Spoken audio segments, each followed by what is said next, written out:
अनुवाद के सिर्फ दो ही प्रकार हैं, एक विषय वस्तु के आधार पर और क्या है, प्रकृति के आधार पर। प्रशासनिक अनुवाद का दूसरा नाम कार्यालय अनुवाद है। कार्यालय अनुवाद क्या है, प्रशासनिक अनुवाद का दूसरा नाम। साहित्यिक अनुवाद के अंतर्गत काव्य अनुवाद, नाटक अनुवाद, कथा अनुवाद, अन्य गद्य रूपों का अनुवाद इसके अंतर्गत आता है।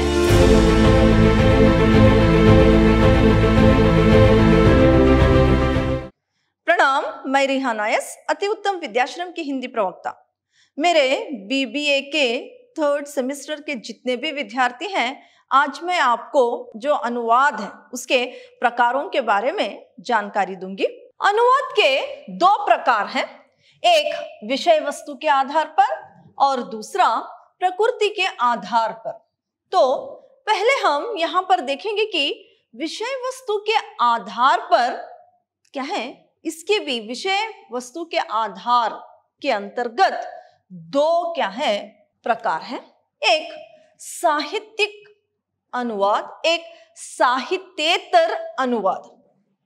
यहाँ पर देखिए, अनुवाद के सिर्फ दो ही प्रकार हैं, एक विषय वस्तु के आधार पर और क्या है, प्रकृति के आधार पर।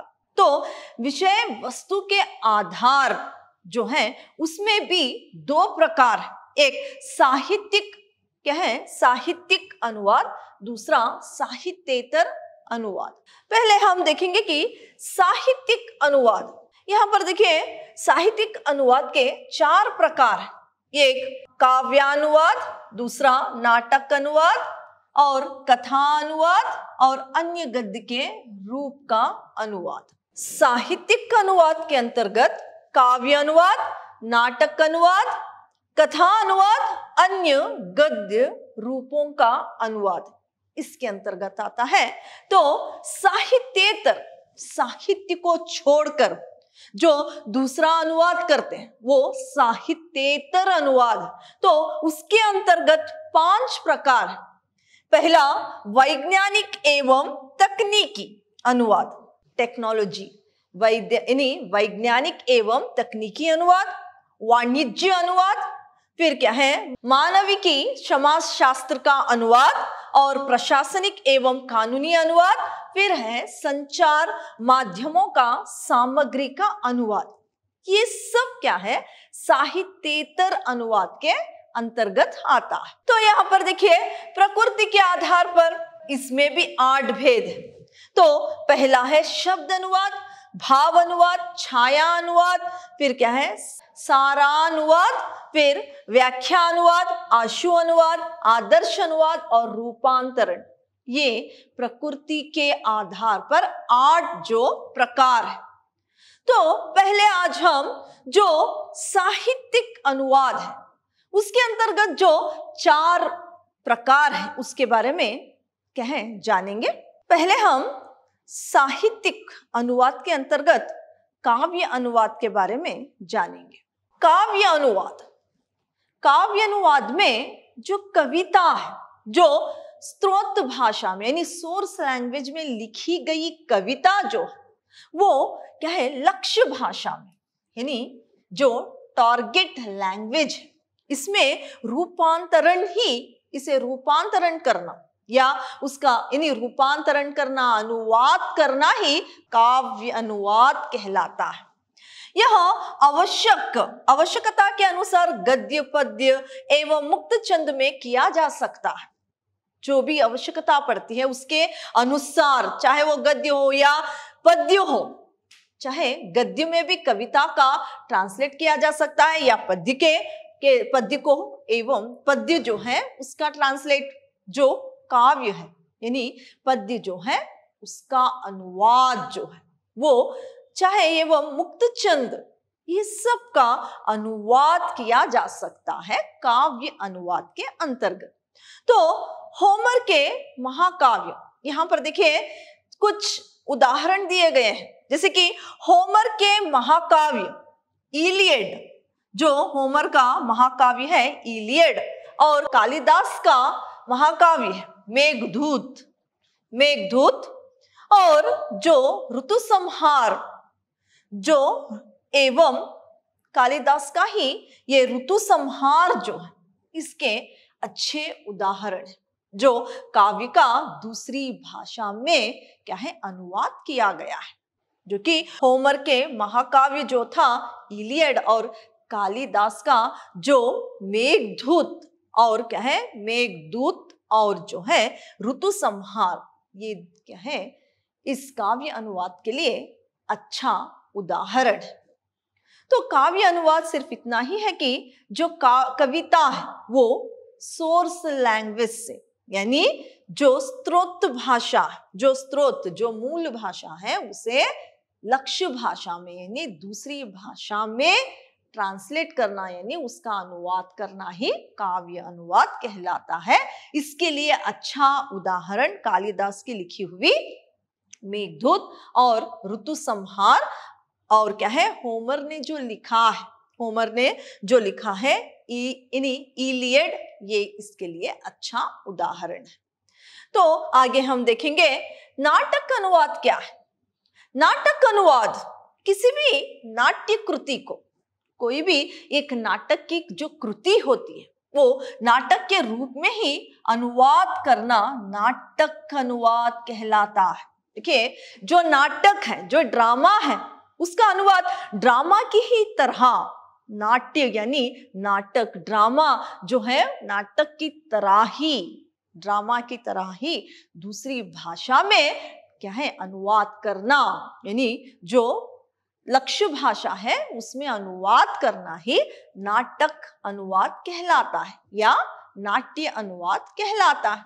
तो नाटक रंगमंच या आवश्यकताओं एवं दर्शकों को ध्यान में रखकर लिखा जाता है। नाटक जो है रंगमंच और क्या है जो यानी दर्शक होते हैं, जो देख रहे हैं इस नाटक को, उनको ध्यान में रखते हुए लिखा जाता है। यहाँ पर देखिए नाटक में कुछ कथोपकथन होता है, वहां पर नाटक के तरह ही डायलॉग्स भी लिखे जाते हैं। तो दूसरी भाषा में जब ट्रांसलेट किया जाता है उसको ध्यान में रखकर, जैसे कि नाटक के तौर पर जो डायलॉग्स लिखे गए हैं इसी तरह दूसरी भाषा में ट्रांसलेट करना आवश्यक होता है नाटक अनुवाद। तो यहाँ पर अतः इसके अनुवाद के लिए अभ्यास की आवश्यकता होती है। इसके अब इसको जो अनुवाद किया जाता है इससे जो है आवश्यकता होती है, इसे जो नाटक अतः इसके अनुवाद के लिए अभ्यास की आवश्यकता होती है। इसके लिए अभ्यास की आवश्यकता पड़ती है, यानी इसको अनुवाद करना चाहिए, जो डायलॉग्स को दूसरी भाषा में लिखने की जो अनुवाद किया जाता है, इससे अभ्यास की आवश्यकता पड़ती है।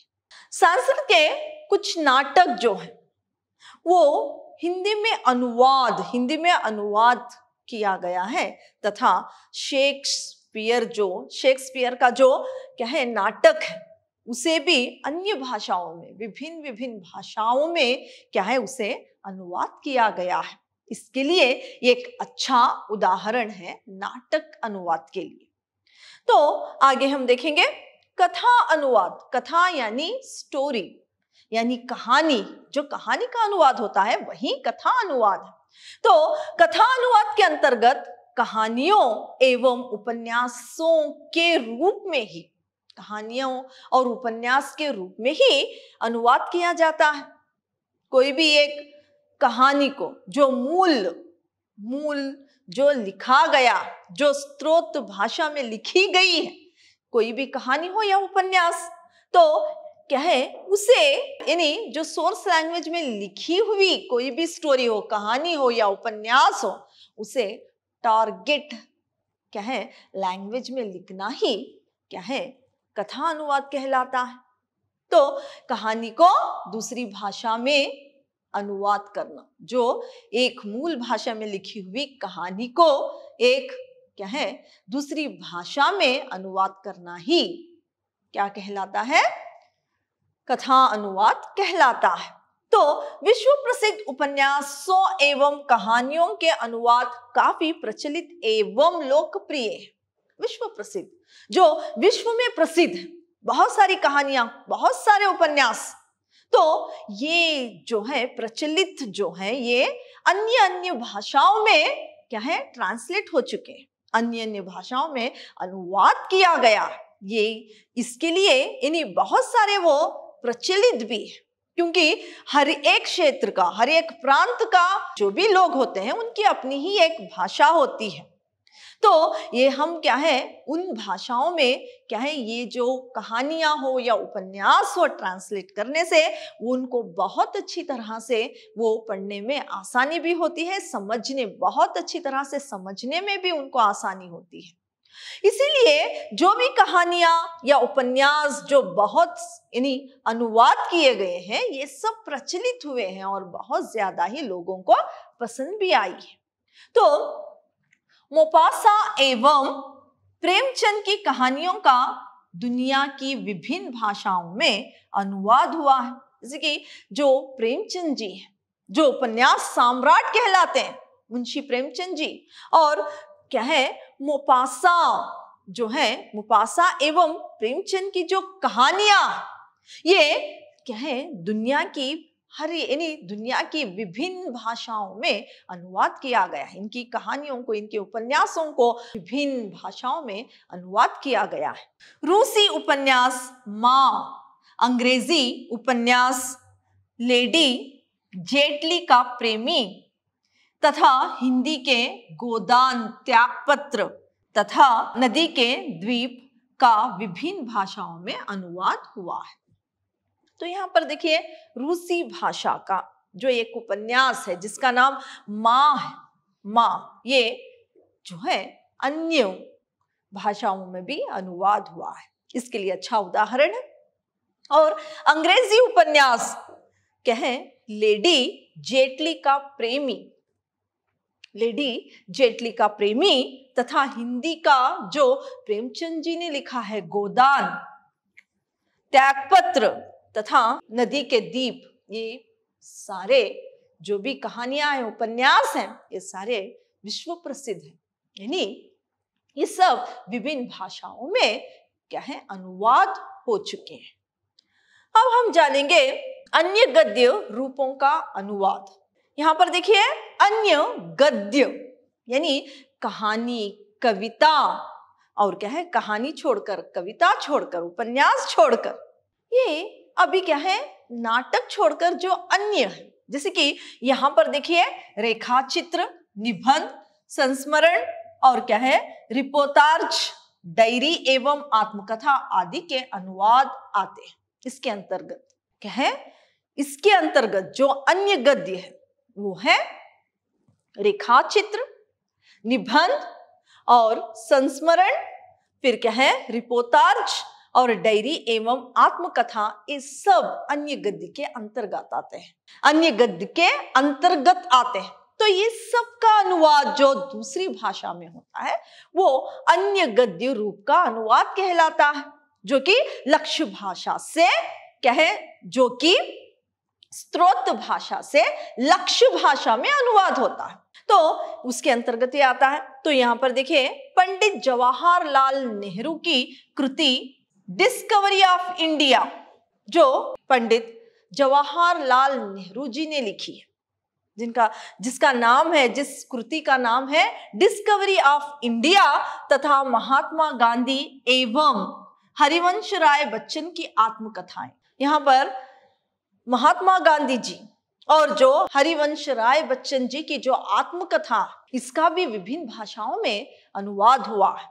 तो ये विभिन्न भाषाओं में इसे भी अनुवाद किया गया है, तो इसी श्रेणी के अंतर्गत आते हैं, यानी अन्य गद्य के अंतर्गत इनकी जो आत्मकथा, जो भी हरिवंश राय जी और महात्मा गांधी की महात्मा गांधी जी की आत्मकथा है, इसी के अंतर्गत आती है।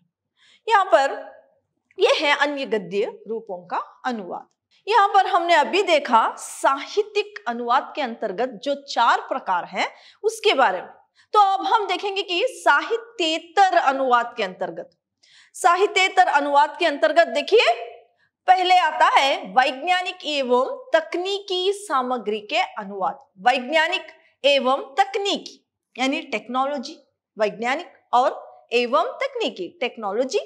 इसके अंतर्गत जो भी सामग्री है, जो भी इसमें लिखी गई यानी स्रोत भाषा में लिखी गई सामग्री को जो कि लक्ष्य भाषा में लिखी गई है, उसी को हम यहाँ पर अनुवाद कहते हैं। तकनीकी यानी वैज्ञानिक एवं तकनीकी यानी अनुवाद, जो तकनीकी टेक्नोलॉजी का जो भी विज्ञान से संबंधित है, जो भी विज्ञान से संबंधित जो भी है उसे ट्रांसलेट किया जाता है दूसरी भाषाओं। तो इसको हम क्या है, वैज्ञानिक एवं तकनीकी सामग्री का अनुवाद कहते हैं। जो भी विज्ञान से संबंधित जो भी सामग्री है उसे दूसरी भाषा में ट्रांसलेट करना, अनुवाद करना ही क्या है, वैज्ञानिक एवं तकनीकी सामग्री का अनुवाद कहलाता है। तो यहाँ पर देखिए, इस अनुवाद में पारिभाषिक शब्दों की आवश्यकता पड़ती है। इसमें पारिभाषिक शब्दों की बहुत ही आवश्यकता पड़ती है। विज्ञान से संबंधित कुछ ऐसे शब्द होते हैं, उसके लिए ट्रांसलेट करते वक्त पारिभाषिक शब्दों का बहुत ही क्या है, पारिभाषिक शब्दों का बहुत ही वहां पर जरूरत पड़ती है, आवश्यकता पड़ती है। तो साहित्यिक अनुवाद में क्यों से ज्यादा कैसे का महत्व होता है। यहां पर देखिए, साहित्यिक अनुवाद जब होता है तब क्यों से ज्यादा कैसे जो है ये बहुत महत्वपूर्ण होता है। क्यों, ये प्रश्न ज्यादा महत्व नहीं रखता, तो यहां पर कैसे का महत्व ज्यादा रखता है वैज्ञानिक क्या है, अनुवाद। तो जबकि वैज्ञानिक अनुवाद में कैसे से ज्यादा क्या का महत्व लगता है। यहां पर देखिए, साहित्यिक अनुवाद में क्यों से ज्यादा कैसे का महत्व होता है, तो यहां पर वैज्ञानिक अनुवाद में कैसे से ज्यादा क्या का महत्व ज्यादा होता है। वैज्ञानिक अनुवाद में क्या है, कैसे से ज्यादा क्या का महत्व ज्यादा होता है। तो ये वैज्ञानिक अनुवाद जो है, विज्ञान से संबंधित जो भी सामग्री है उसे दूसरी भाषा में अनुवाद करना ही वैज्ञानिक एवं तकनीकी सामग्री का अनुवाद कहलाता है। अब हम देखेंगे मानविकी एवं समाजशास्त्र का अनुवाद।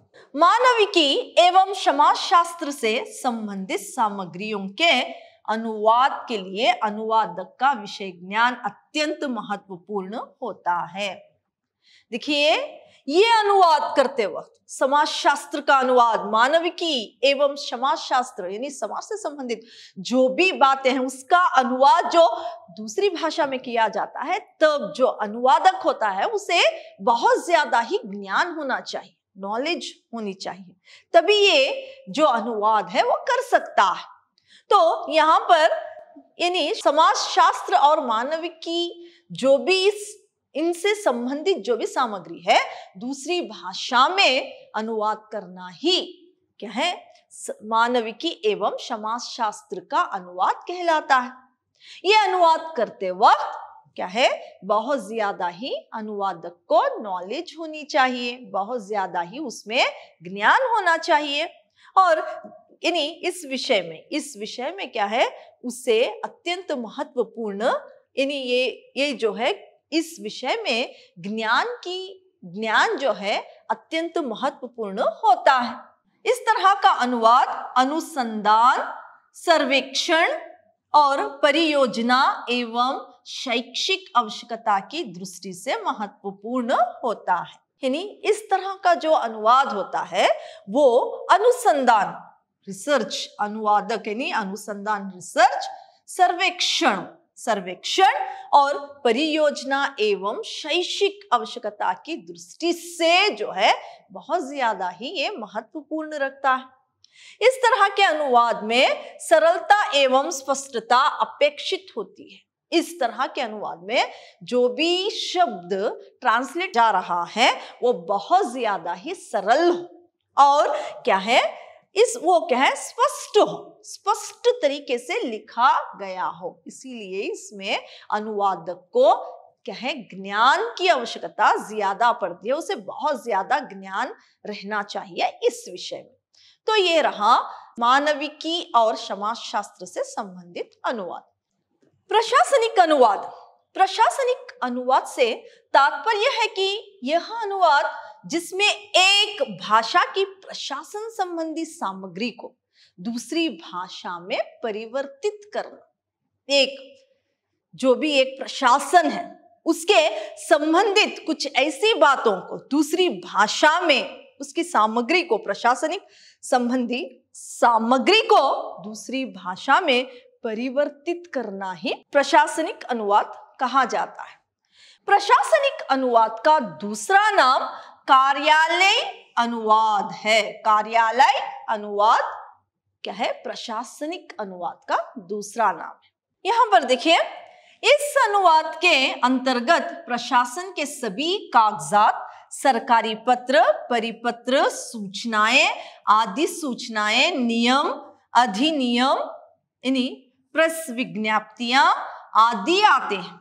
इस अनुवाद के अंतर्गत जो भी प्रशासनिक संबंधित जो भी क्या है, यहाँ पर देखिए कागजात होते हैं, जैसे कि सर्कुलर, नोटिस, आदि सूचना, नियम, अधिनियम, जो भी प्रेस विज्ञप्तियां आदि इसके अंतर्गत आते हैं, जिसका ट्रांसलेट दूसरी भाषा में होता है, ताकि ये जो हर एक प्रांत के लिए आवश्यक कुछ प्रशासन संबंधी, कार्यालय संबंधी बातें होती हैं, वो सभी के लिए आम होती है।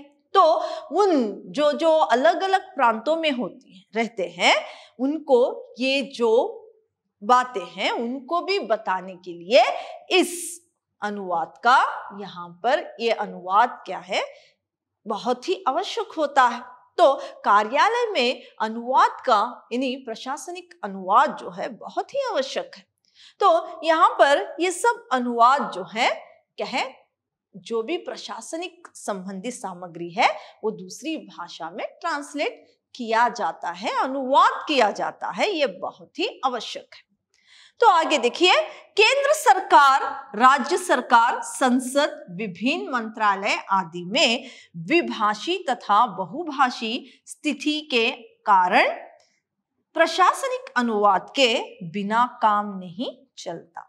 जैसे कि केंद्र सरकार और यह राज्य सरकार, संसद में और क्या है, विभिन्न मंत्रालय आदि में विभिन्न भाषी जो है वो रहते हैं, द्विभाषी भी रहते हैं, या तो यहाँ पर क्या है, यहाँ पर द्विभाषी भी रहते हैं, बहुभाषी भी रहते हैं।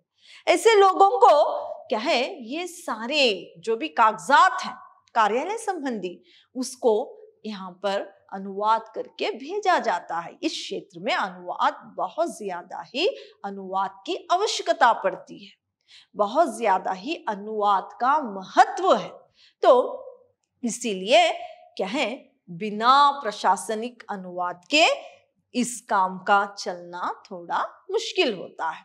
अब हम देखेंगे संचार माध्यमों की सामग्री का अनुवाद।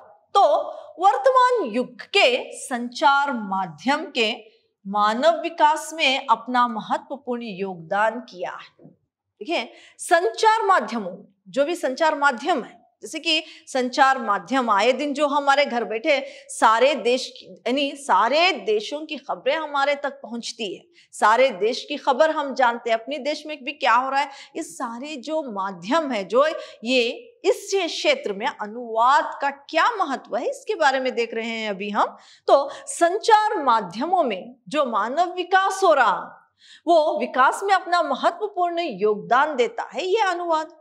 तो यहां पर देखिए, संचार माध्यमों के जरिए ही वो देश विदेश और समग्र दुनिया की जानकारी हासिल करता है। जैसे कि देश विदेश की खबरें संचार माध्यम के द्वारा ही हासिल होती है। घर बैठे ही सारे देश की जितनी भी खबरें हैं, हमारे देश में जो भी है, सारी जानकारी घर बैठे ही हमें मिल जाती है। जो संचार माध्यम है, जैसे कि टेलीविजन, जैसे कि वेब, न्यूज़पेपर या आदि, ये संचार माध्यम है जिसे हम हर दिन देश विदेश की खबरें हमें जानने को मिलती है। तो यहाँ पर देखिए,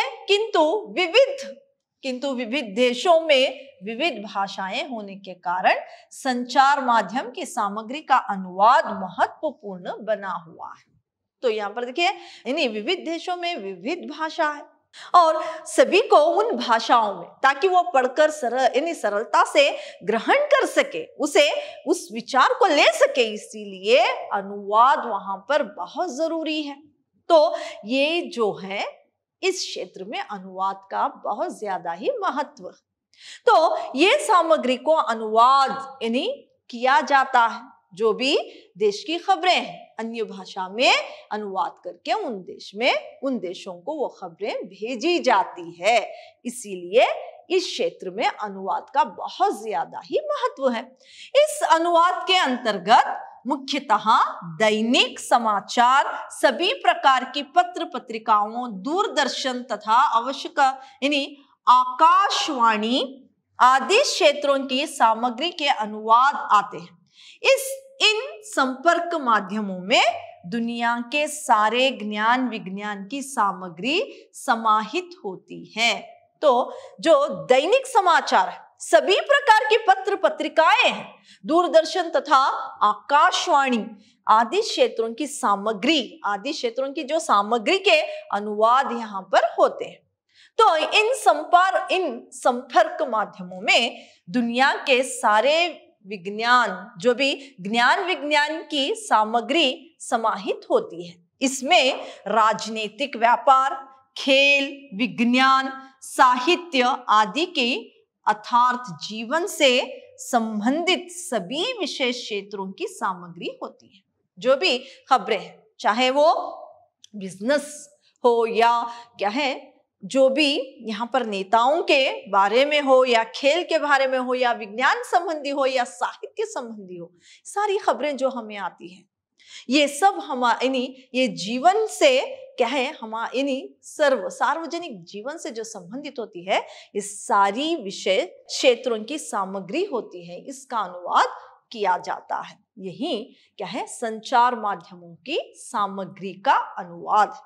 तो आगे हम देखेंगे वाणिज्य अनुवाद। यहाँ पर देखिए, धन प्राप्ति के उद्देश्य से वस्तुओं का क्रय विक्रय करना ही वाणिज्य है, यानी कॉमर्स, वाणिज्य, बिजनेस के द्वारा जो भी धन जो है, यहाँ पर धन प्राप्त करने के उद्देश्य से जो बिजनेस किया जाता है, जो जीवन के लिए बहुत ही आवश्यक है, तो उसका क्रय विक्रय जो है करना ही वाणिज्य यानी कॉमर्स कहलाता है। तो इसकी किसी उत्पादन या व्यवसाय का वह भाग जो उत्पादित वस्तुओं एवं सेवाओं की उनके बीच विनिमय से संबंधित रखता है, तो वाणिज्य कहलाता है।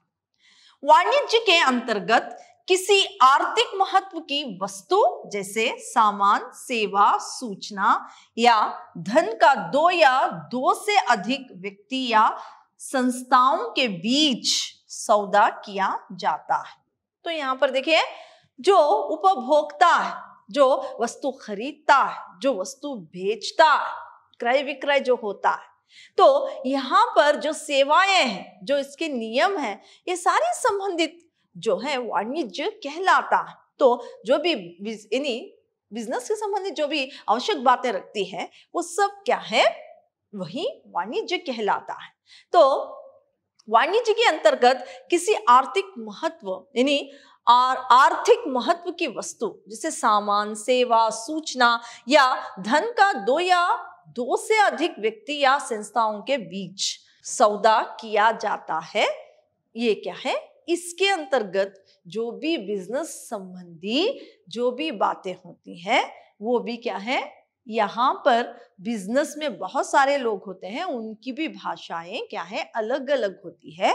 वहां पर भी जो है इसका अनुवाद होता है। यानी क्या है, जो स्रोत भाषा है उसे लक्ष्य भाषा में अनुवाद किया जाता है। तो यहाँ पर वाणिज्य में भी यानी बिजनेस में, बिजनेस संबंधित जो भी बातें हैं ये जो है सभी को ठीक से समझ में आए, इसके लिए वाणिज्य अनुवाद यानी अनुवाद बहुत ही आवश्यक है। अब हम देखेंगे, यहाँ पर देखिए यानी अनुवाद बहुत ही आवश्यक है। जैसे कि शुल्क, बैंक, वाणिज्य कंपनी तथा जीवन बीमा निगम के केंद्रीय वित्त मंत्रालय, सेंट्रल फाइनेंस मिनिस्ट्री तथा वाणिज्य क्षेत्रों की विभिन्न संस्थाओं में आवश्यकता अनुसार विविध प्रकार की साहित्येतर अनुवाद हिंदी में करना पड़ता है। तो यहाँ पर जो भी है, बीमा संबंधी हो या शुल्क संबंधी हो या बैंक संबंधी हो, जो भी वाणिज्य है, ये भी एक कंपनी यानी कंपनी संबंधित कुछ भी बातें हो या कोई भी बिजनेस संबंधित यानी वाणिज्य संबंधित बातें हो, इससे क्या है, विभिन्न संस्थाओं में आवश्यकता अनुसार विविध प्रकार के साहित्येतर अनुवाद जो है हिंदी में करना पड़ता है। तो यहाँ पर अनुवाद बहुत ही आवश्यक है। सरकारी तथा गैर सरकारी निजी प्रतिष्ठाएं अपने कर्मचारियों को सरकारी कार्यशालाओं यानी वर्कशॉप, कार्यशालाओं और प्रशिक्षण ट्रेनिंग जैसे कार्यक्रमों में भेजकर तथा राष्ट्रीय स्तर पर अनुवादकों की नियुक्ति करते हुए साथ ही राजभाषा अधिकारियों के संपर्क से अपना काम निपटाते रहते हैं।